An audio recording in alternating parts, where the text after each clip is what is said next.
Hello, everyone. Hello. Thank you for joining us today. I'm just going to give it one more minute just to get ourselves situated, and then we will start off with today's community of practice call.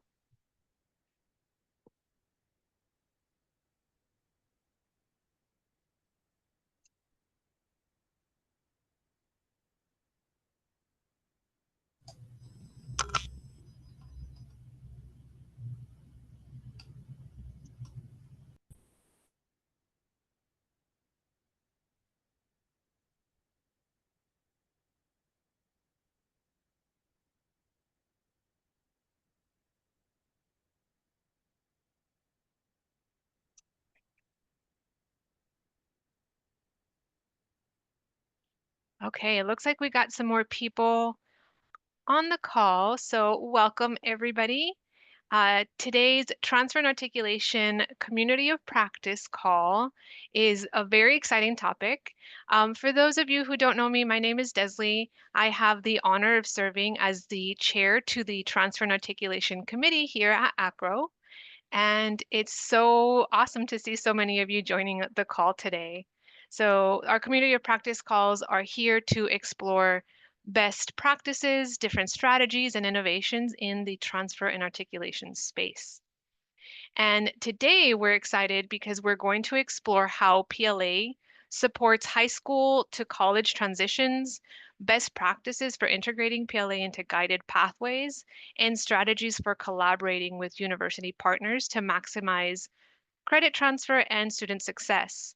And joining us today for this really amazing topic is Rose Rojas, Director of Curriculum and Transfer, and Clarissa Duarte, Transfer Credit Supervisor, both from Maricopa Community College. We are really excited for this engagement. So if you do have any questions, we ask that you drop those in the chat. We will definitely get to those at the end of the presentation. And with that, let's get started. So I'll hand it over to Rose and Clarissa. Okay, thank you, Desley. And thank you, everybody, for joining us this afternoon around this very important topic. As Desley had introduced me, my name's Rose Rojas, and I work with the Maricopa Community Colleges. I work at their district office. And then I also participate in several national committees around credit mobility. And so I've been working passionately about tying prior learning assessment or credit for prior learning assessment to the transfer agenda. So much of our conversation today will be around how are we supporting and building on-ramps into our degrees, our certificates, and our programs. So even though I'm coming at it from a community college perspective and experience, if you're from a university, you could be working on this as well, working directly with your high school districts to develop those pathways, specifically CTE pathways, to onboard students to your programs and degrees. So if you are in a community college setting, this again would probably be very relevant to you in terms of working with your high school partnerships as well as your university partners, because the community colleges have a very special role in terms of being able to create access for students no matter what their origin of learning is from. And so it's very important for us to, as much as possible, to inform students and to make them aware of, how that credit is accepted and applied. But then if they're interested in transferring, they need to know about the policies at their receiving institution. So that's the perspective that I'm coming from. And then I'm joined today by my colleague, Clarissa Duarte, who really serves as the technical expert in terms of making all the magic happen behind the scenes. So these are just a couple of housekeeping. If you could just mute your mics because this session is being recorded. We will save questions to the end. So if you want not to lose your question, you could drop it in the chat box and then we'll get to it at the end of the presentation. We really want to know your reactions, whether it's positive or less than positive, because we're all in this game together. And then all the recordings and materials will be available after the session. So, as Leslie had shared with you, we're going to look at high school to college transitions, leveraging prior learning assessment, as well as how do we collaborate and work with our university partners to make sure that any credit that is awarded through prior learning assessment is honored. Just like transfer and articulation, how we work with our university partners to make sure that we're building that trust and that scaffold of mutual joint goals in terms of making sure that students aren't going to lose credit during the transfer process. This is very similar to prior learning assessment credit. And then we're also going to provide you with strategies on how you could build in prior learning assessment in your transfer strategy, in your design and development strategy, and in your early college strategy. So this is just an illustration of what we're going to be covering because again, we have all different types of individuals who are accessing our institutions. Typically, when we talk about guided pathways and transfer pathways, we're more focused and there's a heavy reliance on academic degrees. So those programs that liberal arts, business, and typically the sciences. But we want to ensure that all prospective students are being served. And so as part of this conversation, we're also going to be talking about associate and applied science degrees as well as career and technical education pathways. So really, again, broadening the conversation to include a lot of students who may not be served underneath our current models. So just to kind of level set here, again, when we're talking about pathways, typically we always focus on guided or academic pathways, which are the traditional 2+2s. But there are other pathways that need to be part of our conversations when we're talking about transfer and articulation. So in Arizona and much of other states, we also have AAS to BAS pathways. So the associate in applied science to the bachelor's in applied science programs. In Arizona, it's a 2+2, but then we also have pathways that go up to 75 credits, allowing students to take more general education courses as part of their pathway. In addition, we have 90/30 programs with a handful of our partners, as well as concurrent enrollment programs.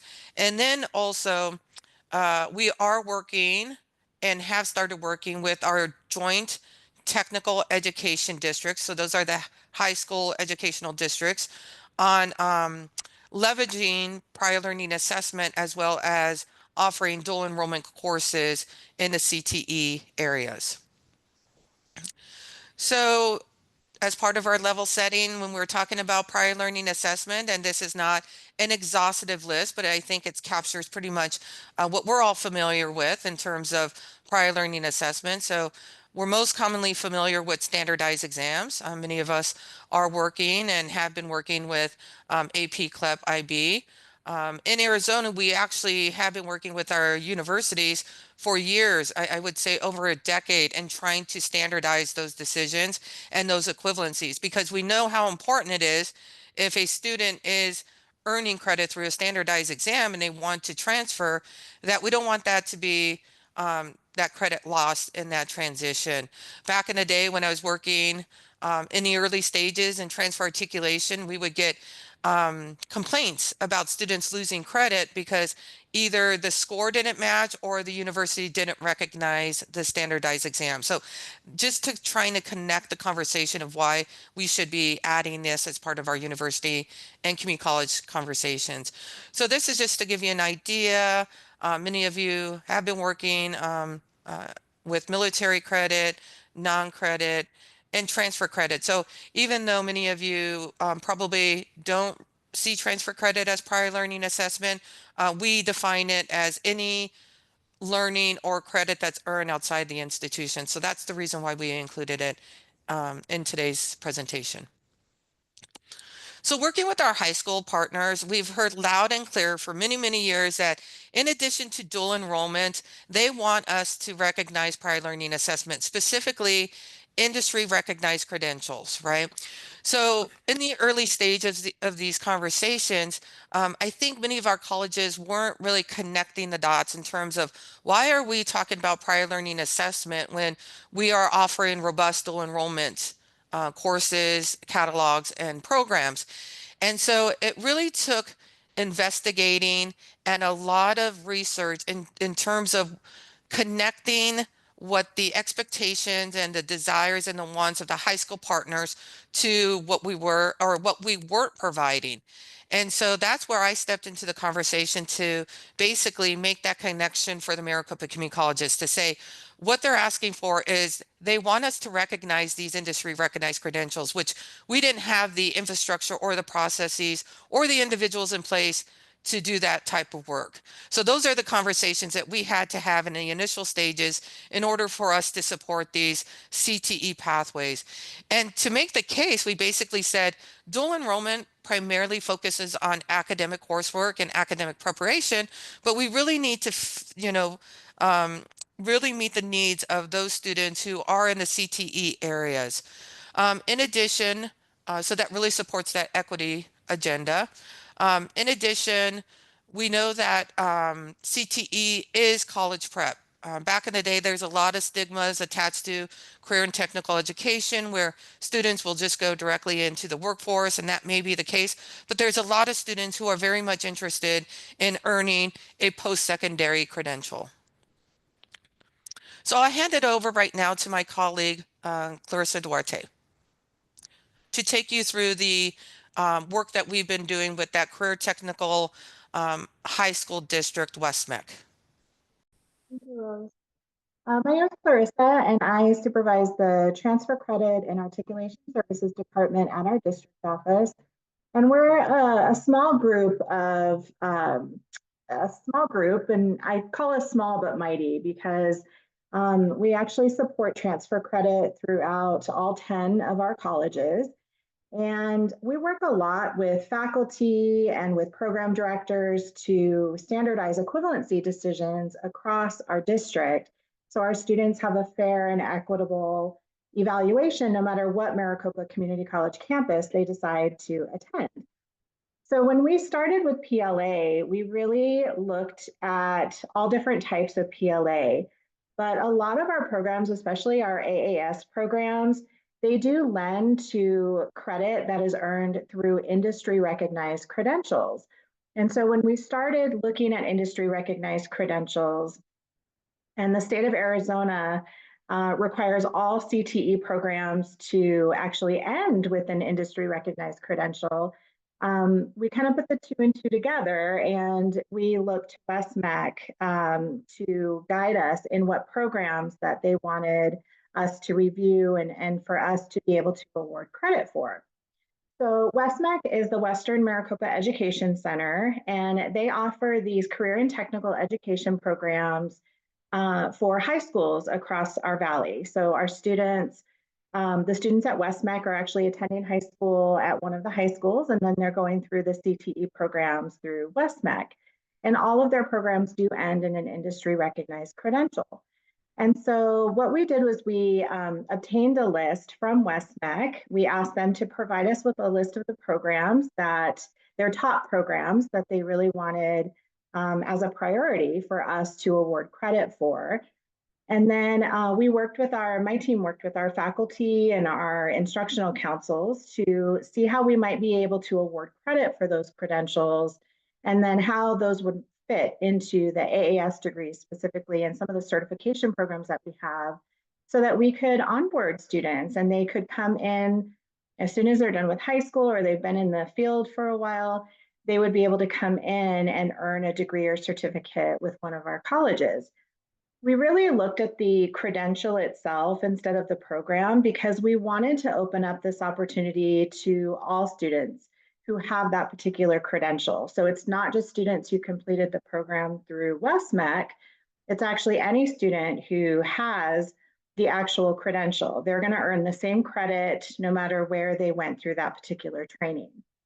And then our team, once we had decisions in place, our team recorded those equivalency decisions in a public database that we have all of our equivalency decisions in And then we also made sure that we had a process in place for students to be able to petition for this credit.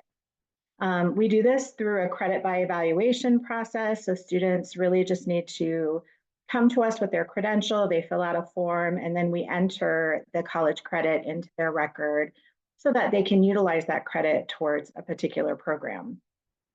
We have a close relationship with WestMec, so we do communicate with them on a regular basis to share information and updates. I actually go out to WestMec once or twice a year to present to high school counselors so that I can provide resources and I can provide details that they can share with their students who are going through these programs. And then WestMec does also communicate with us and share updated program lists so that we can make sure that we're covering any of the programs that might fit into an AAS degree or certification that we have with our colleges. So what we found is that this work, it really does provide a clear pathway for our students to be able to come into one of our programs. You can imagine it's an incentive for students, especially students who have never attended college. It's an incentive for them to see that credit up front and say, hey, I already have some of this credit completed. That's a motivation for them to move forward and complete that program.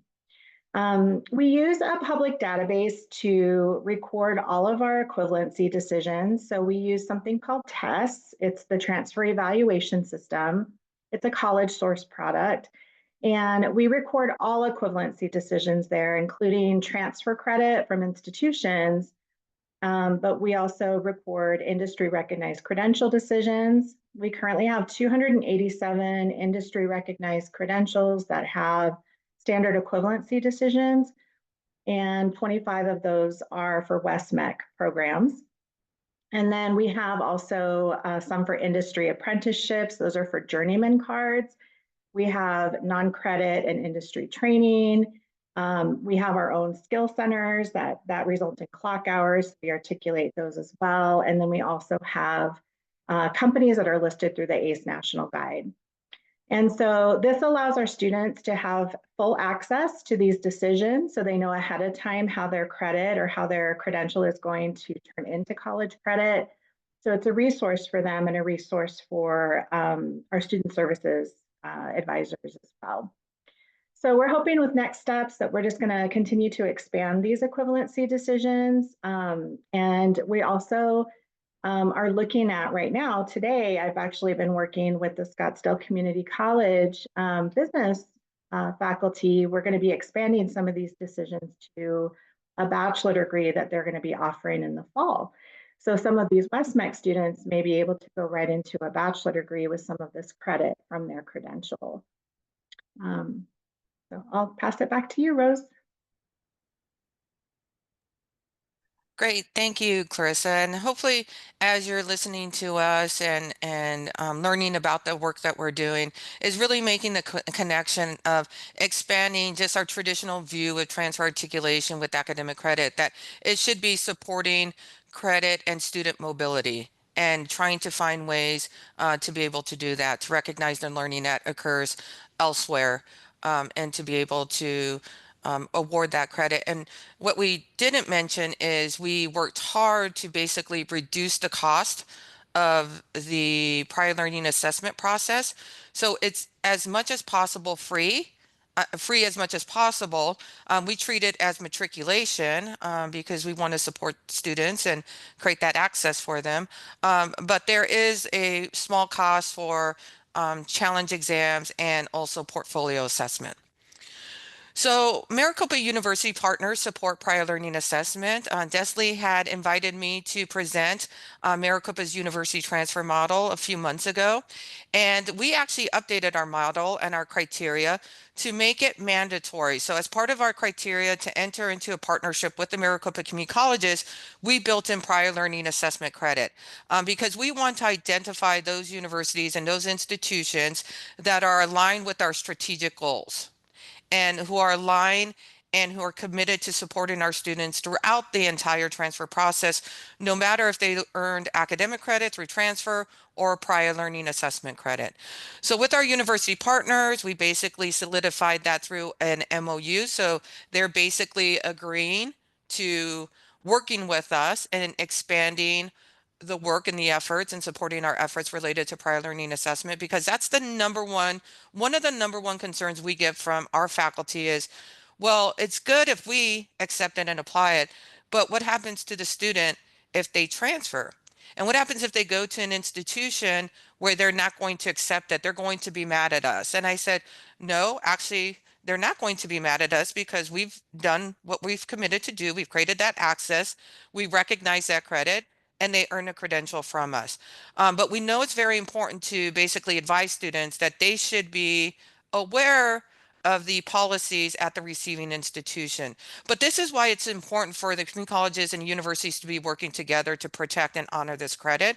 So that's why we're really encouraging um, partner institutions to embed this in their work plans and their strategic priorities, so that it's cohesive, so that just like much back in the day with transfer articulation, we had to really have those challenging conversations. This is pretty much with prior learning assessment. So we're really using the partnerships to leverage each other's progress, right? So as we're making progress with prior learning assessment, our university partners are learning from us, and they're working beside us in order to expand these efforts to support transfer students. We're hoping eventually, future, that we would jointly develop the assessment product. So we really want to work with our university partners to share challenge exams portfolio, almost like an OER between institutions to upload um, prior learning assessment products, so that we could learn from each other and we have easy access to these resources.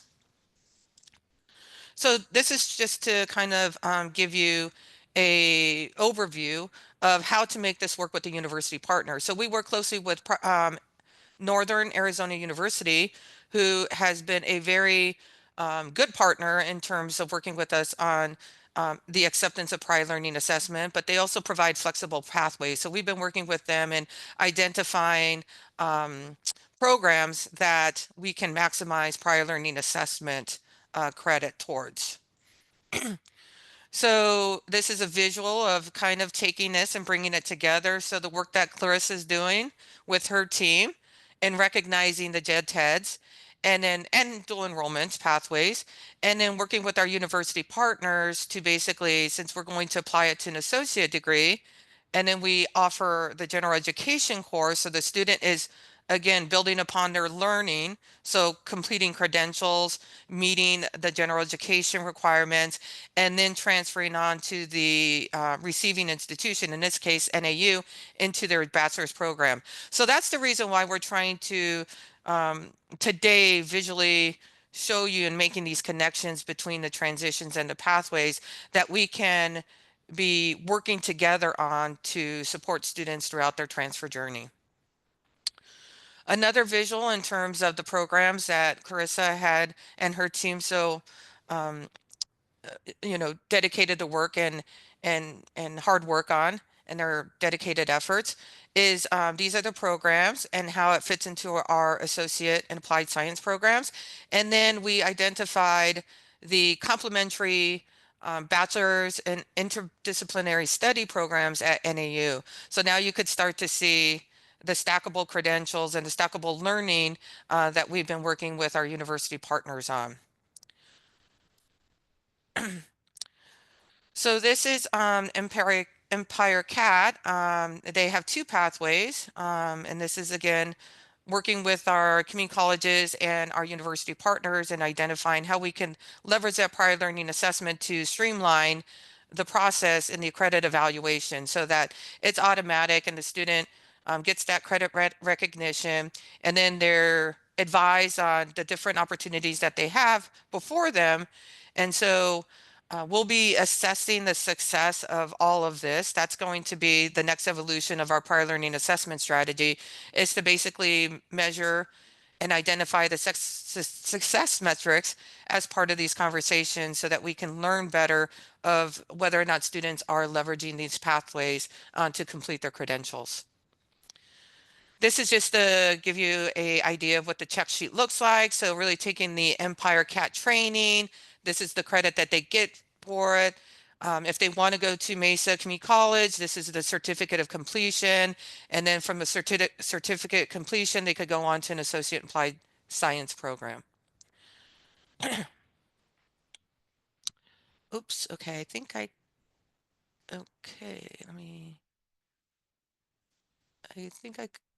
clicked on their screen. Let me get back into the,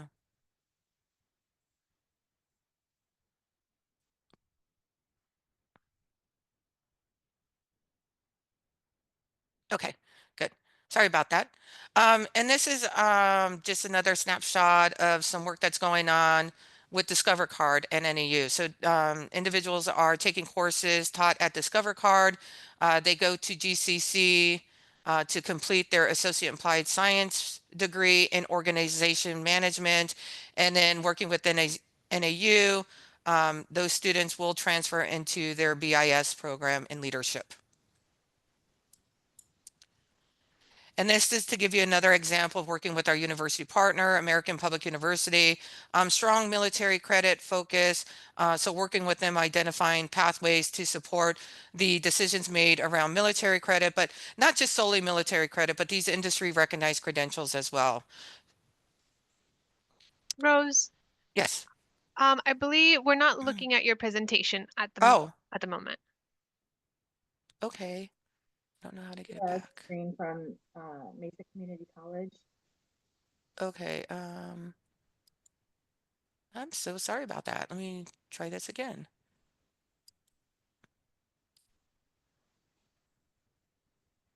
Can you see it now? Yes. Okay. All right. Let me see if I could go back. Oh, I'm sorry, guys. I'm not a techie. Okay, let me.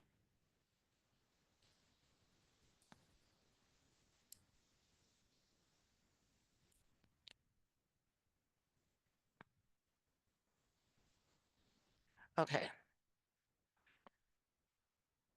got it. Okay. So this was just the part about the American public university system, um, military credit, working with them on honoring those decisions, as well as the industry recognized credentials. This is to, again, similar to the NAU, this is the transfer pathway. So we let students know the credit earned through prior learning assessment, how it could apply to an associate degree, and then also the programs that that associate degree could feed into. And so this is the meat of the presentation. This is where I wanted to get into it, to have a conversation with you in terms of how do you make this happen, right? How do you embed it into your early college strategy or your transfer strategy? So um, this is based off of experience. This is what we would recommend in terms of include it as part of your early college strategy. So not only talking about dual enrollment programs, and I know those conversations could be challenging because it could be seen as direct competition with dual enrollment. But if you are going to provide access, then it should be access for all students, right? Not just those who are really going into those academic prepared courses or those standardized exams, but we're, expanding it to include students who are pursuing CTE programs and industry recognized credentials. We also encourage institutions like we are to work with our high schools and, bringing those high schools together and our college faculty to map PLA opportunities. So going back to that concept of guided pathways, how do you create those access points? How do you create those onboarding points? And so you could do that by revisiting, if you already have a program, is revisiting that program to see, okay, what industry recognized credentials can we recognized to feed into this program. But if you're developing a program, then it will probably be best served if you really identify those entry points as you're doing that design and development process. In addition, we recommend that any dual enrollment, concurrent enrollment, industry recognized, or prior learning assessment decisions are aligned with field of interest. So Maricopa, like many other institutions, went through the guided pathways and we implemented it. So there's design principles as part of that. And then also they're associated with fields of interest. So sometimes dual enrollment students, they see a catalog of courses and they may not know how to make the connection of, okay, if I take this course, how is it going to apply to a degree or program or a certificate? Much like prior learning assessment, how am I going to see how this credit will feed into an associate in applied science program or eventually a bachelor's program? So we would encourage you to, as much as possible, organize it in a way so that students can make better decisions about their pathway. And then also establishing agreements between the high school level PLA credits and higher education to make sure that, like Clarissa shared with you, that we're honoring the learning that's taken place at the high school, that college level learning, and that we are committed to working with these high schools to make it work. So embedding prior learning assessment into your curriculum and pathway design and development strategy, really leading with stackable credentials, right? I always call it the stack and weave, because we know that students come in and out, and they're bringing learning from different origins and different content providers. And so we really need to be flexible in making sure that we are designing our degrees and credentials to be able to stack on other credentials as well as embedding prior learning assessment opportunities into these pathways. Um, and then we also want to make sure that we're leveraging both credit and non-credit prior learning assessment opportunities. So we're in those stages right now. Um, I wouldn't say that we're sophisticated at it, but we're working on these type of strategies to help better onboard students. So we're hoping in the weeks to come, even the upcoming year, as part of our strategic enrollment management plan, that we expand these efforts to include other points of entry to better serve and support more students. And then also design clock credit and non-credit course equivalencies to facilitate this mobility between educational opportunities.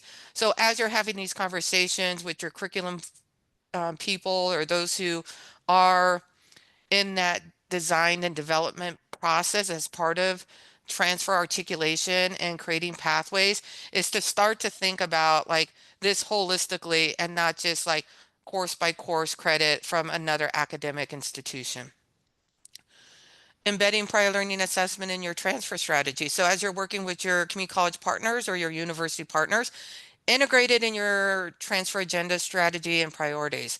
So that's what Maricopa did. So we knew that in order for us to address faculty concerns related to prior learning assessment and transfer, we needed to engage our university partners as part of those conversations. And you would be surprised that when we updated our criteria, we shared that, we had mandatory sessions. All of our partners went through the process, updated the MOU with these commitments in it, that they were very open to having these conversations because they're seeing the direction of where Maricopa and other community colleges are going and other universities are going. And so they basically said, yes, we need to be working with you on these efforts as well. We encourage you to have clear agreements so that everybody understands their role as part of the process. And then also working together with our university partners in developing online resources so that students have easy access to see, how their credit, much like transfer articulation, how their prior learning credit is being accepted at the receiving institution. Now, I would hope that we can begin, creating this jointly, almost like a course equivalency guide is having like a prior learning assessment equivalency guide, or they could be integrated, right? So sky is the limit, but we really want to work with our university partner in providing those resources. And then also bringing together our community college faculty as well as the universities to have these conversations, right? Can we pre-articulate these prior learning assessments so that we know that the credit will be protected during the transition, but also having conversations with the university faculty to say, can we create a joint assessment that we could agree to, right? So if you're offering a challenge exam and you want this credit accepted in transfer, then can we come up with a joint challenge exam that both the university can use and the community college can use together so that we can begin making those products that are trusted and mutually supported.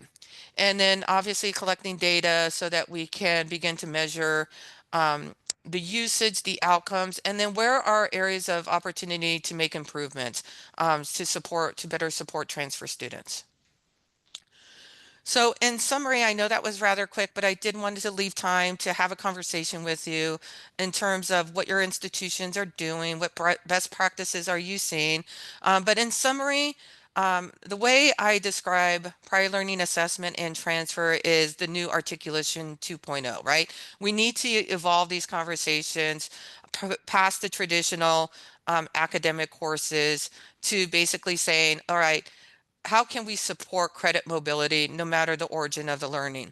So much like transfer articulation and the foundational principles, students shouldn't have to repeat or pay for competencies that they've already achieved. In addition, transfer evaluations should focus on the content and the competencies and not the origin of the credit or who taught the credit or where the credit was earned. So we really want to focus on the content and whether or not it's college level learning. In addition, policies should be clear. They should be accessible to students so that students understand if your institution isn't accepting prior learning assessments, or there's conditions around the acceptance of PLA, students should be and should have access to those policies. In addition, if a student is denied credit for whether it's transfer credit or prior learning assessment, then they should be given reasonable explanation of why that credit wasn't accepted. Maybe it didn't meet all the competencies, or maybe it wasn't deemed college level, but students should have that same access, just much like academic credit if their credit isn't accepted. And then, much like articulation, it's based off of established mutual trust and working together with our partners to make sure that we're communicating with them, that we're transparent, and that that we're leveraging each other's progress to better, to help students be successful, whether they're a direct entry student into the university or coming to a community college and eventually making their way to a university. All of these principles apply to prior learning assessment.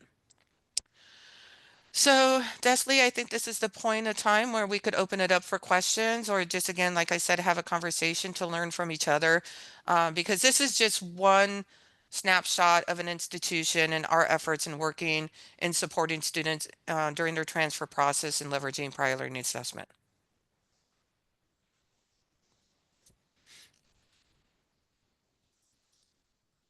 Thank you, Rose.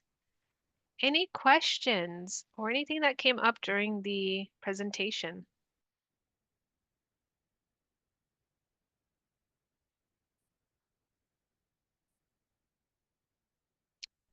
We do have a question in the chat.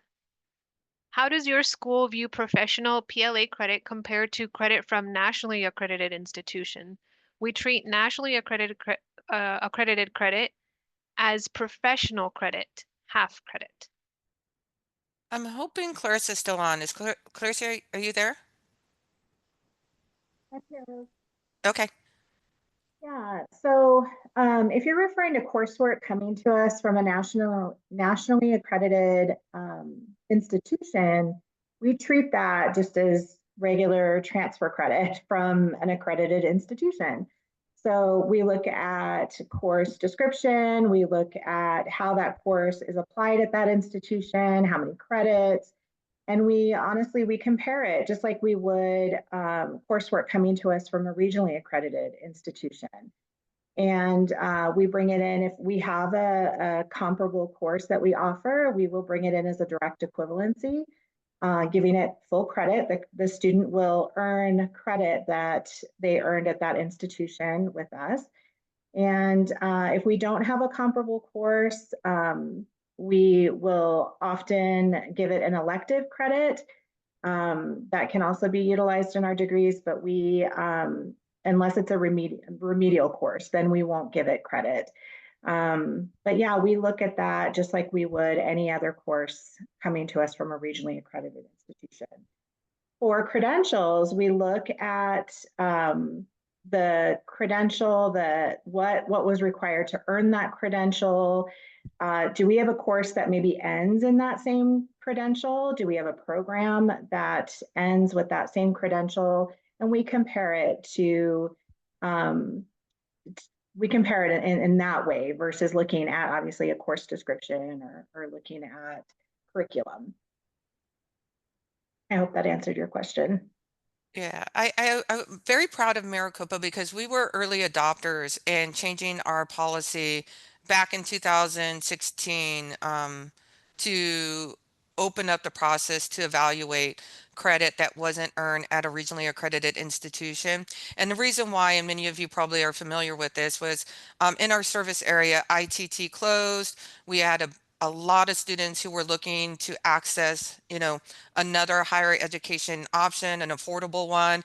And so our policy prohibited us from recognizing that credit. So we quickly amended that policy to be able to facilitate that transition because we had, I think at the time, there was about 800 nursing students who were about to graduate, actually 800 that were left looking for options, but there were 300 of those students who were in their last semester of their program. And so it was heartbreaking to basically, just blanketly tell these students, no, we can't accept that credit. So we amended our policy. And so I'm really glad that we've been able to recognize, credit from nationally accredited institutions. And a lot of people don't know that there are some institutions that just have program accreditation. And so sometimes they were, denied credit because they didn't have that regional accreditation on their transcript, but they had that program accreditation. And so it's really kind of diving into these type of conversations to learn more about some of these institutions and how we could facilitate that mobility.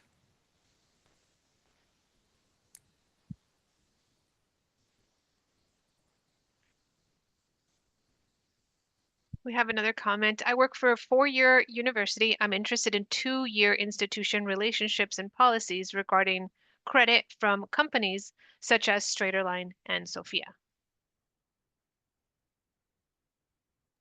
More of a comment, Yeah. believe, than a question. Yeah, we do. We do work with companies that are listed in the ACE National Guide. So those are companies like Straighterline, Study.com, Sophia Learning.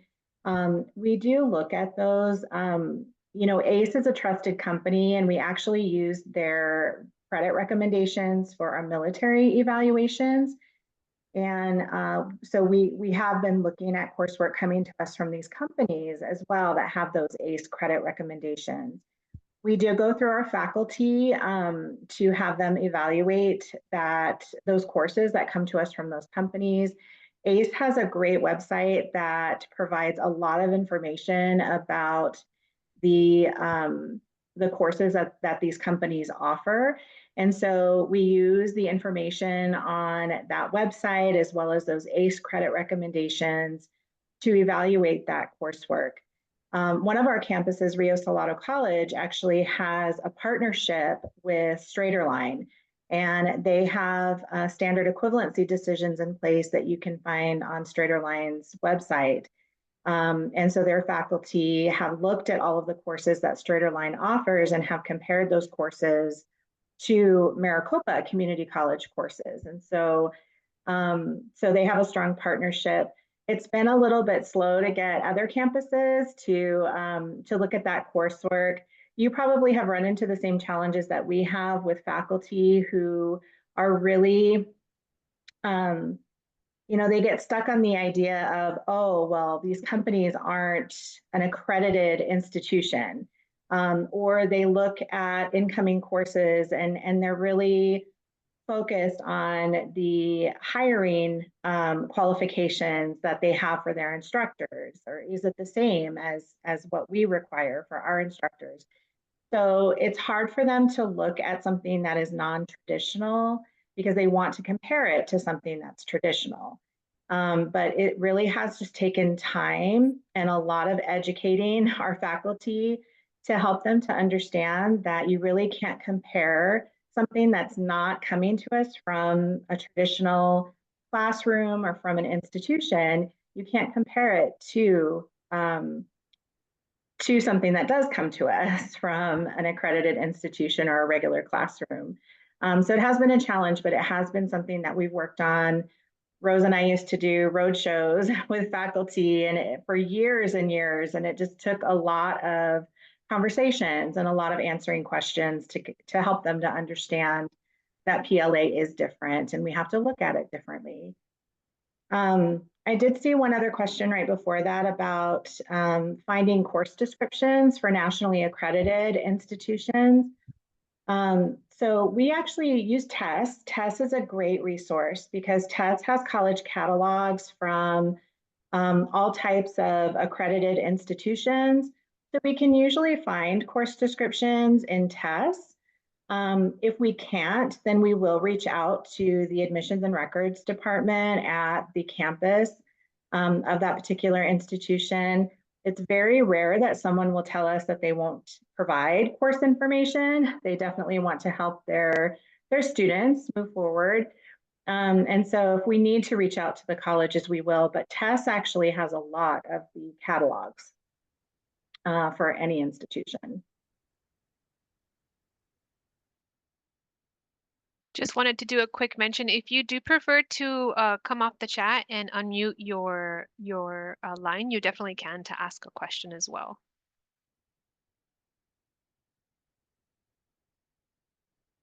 I did want to ask, what kind of PLA work are you seeing in regards to high school students? Like what kind of things are coming from high schoolers into the community colleges? If you can just give a few list of things that you're seeing.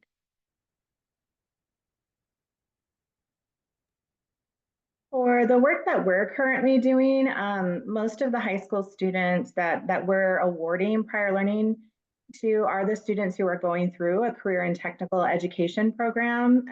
Because like I said, those do end in an industry recognized credential. And so they will come to us already having that credential. And if they are pursuing a program where that credit is applicable, then we would go ahead and award them the credit for that particular program. Thank you. Clarissa, there's a question in terms of our our policy related to the number of credits that we will accept in prior learning assessment.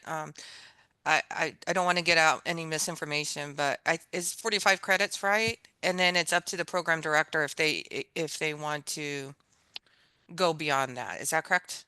Yes. Yeah. Yeah, so the student can transfer in 45 credits earned through prior learning assessment, and they can meet our 15 credit residency requirement. Um, and if the program director wants to waive that, they need to provide documentation as well as the rationale and so forth. And this is in alignment with the Higher and Learning Commission accreditation assumed best practices. We Any will other? award this, 60 Oh, credits for the bachelor degree. yeah, We can 60 award more credits. for the bachelor, yes. So it says articulation agreement with CTEs. Can somebody elaborate on that?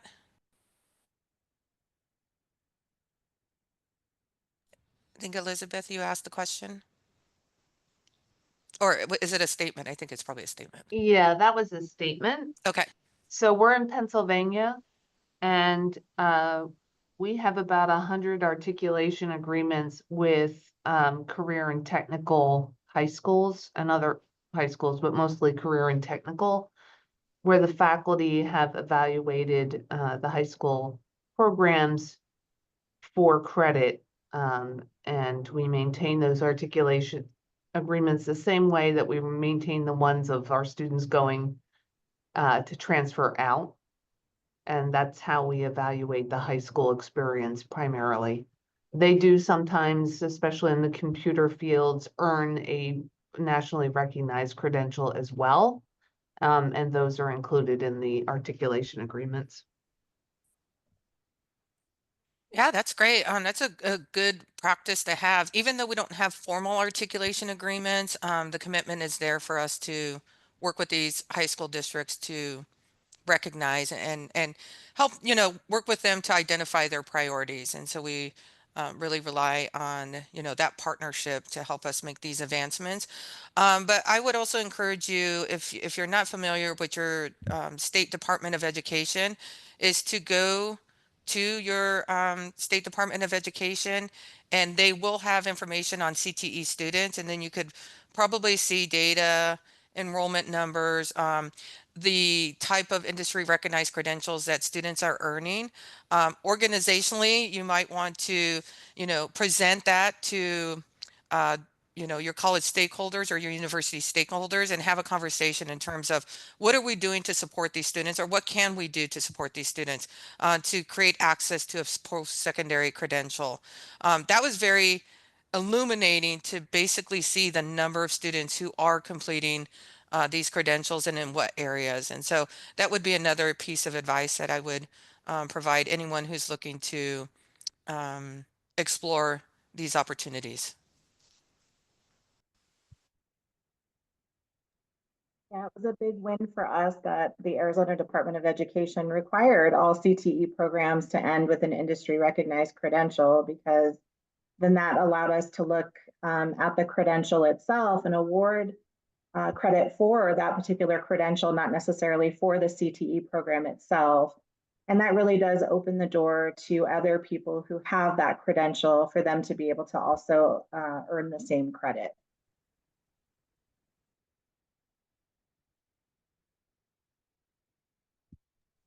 Any other questions, comments?